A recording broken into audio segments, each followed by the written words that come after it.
नमस्कार मित्रांनो, आज आपण बघतो की गावखेडे एरियामध्ये भरपूरसे लोक असे आहेत ज्यांना कानून, न्याय, पालिका ह्या सगळ्या गोष्टीबरोबर भय भरपूर आहे।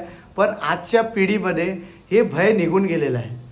मुलांना 18 वर्षाचे झाले तर त्यांना फिजिकल रिलेशनशिप म्हणजे हे भरपूर एक क्रेज असतो आणि ह्या क्रेजमुळे आज होतं काय, ज्या मुलींना ते ओळखत नाही, ज्यांना जाणत नाही, त्यांच्याबरोबर ते वार्ता चालू करतात। हे मोबाईल असं प्रकरण चालू झालं आहे की मोबाईलवरून चॅटिंग वगैरे करत करत कुठेही जातात, कुठे येतात, त्यांचा काय आईवडिलांना माहीत नसतं आणि ह्या गोष्टी वाढत चाललेल्या आहे। आजच्या पिढींना हे सगळं गोष्टीवर लक्ष द्यायचा भरपूर गरज आहे की हे रेपचा गुन्हा कसा दाखल होतो।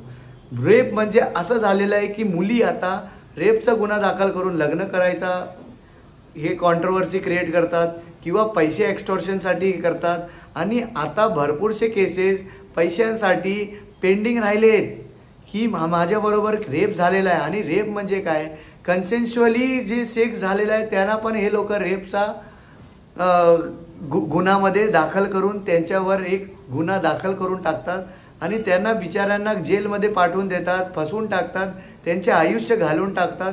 हे सगळं घटना आता वाढत चाललेलं आहे। पण हे सगळं घटना कुठपर्यंत जस्टिफाईड आहे हे कुणालाच माहीत नाही। सगळे फसून राहतात, वकिलांच्या ऑफिसमध्ये पडत, साहेब आमचा मुलगा असा नाही, तसा नाही, असा केलेला नाही, तसा केलेला नाही, अशी सफाई ते आपल्या मुलांसाठी वकिलांना देतात। पण वकील बिचारे ते करणार काय, जे गुन्हा दाखल झाला आहे त्यासाठी भरपूर एव्हिडन्स आहे। त्या मुलीचा आणि ते मुलाचा जे रिलेशन आहे ते पूर्वीचं आहे, ते सिद्ध करेपर्यंत त्याला बिचारायला जेलमध्ये राहावं लागतो। आणि हे सगळं घटना जेव्हा घडतोय तेव्हा आईवडिलांना हे सगळं घटनाबद्दल माहीत नसतो की आपल्या मुलाला नवीन मोबाईल ते घेऊन देतात किंवा मुलगा कुठे कमवून ते मोबाईल घेतो, मोबाईलमध्ये कुठं कुणाबरोबर चॅट करतो, कुणाला भेटायला जातो, काय कुणाला पडलेला नाही।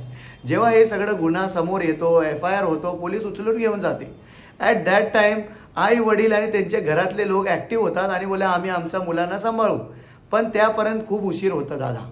आता असं होई कामा नये, मी हे व्हिडिओ बनवतो हे लोकांना अवेअर करण्यासाठी की हे सगळं गोष्टीवर तुम्ही लक्ष द्या, आपल्या मुलांना अवेअर करा, हे व्हिडिओ दाखवा आणि त्यांना बोला की अशा घटना परत घडल्या नाही पाहिजे किंवा ह्या घटना घडल्याच्या आधी हे सगळं प्रिकॉशन त्यांना कळवा, हे व्हिडिओ दाखवा।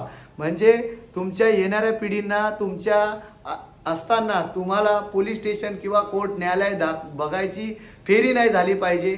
ह्या सगळ्या गोष्टींवर एक ताबा आला पाहिजे तुमच्या ह्या व्हिडिओमुळे। मी तुम्हाला हे सगळं मार्गदर्शन करतोय, तो आपल्या व्हिडिओना जास्तीत जास्त लोकांना शेअर करा आणि सबस्क्राईब करा। म्हणे मी ह्या व्हिडिओला भरपूरच्या लोकांना दाखवणार आणि ह्या व्हिडिओमुळे भरपूरच्या लोकांना आपण लीगली वाचू शकतो असा मला खात्री आहे।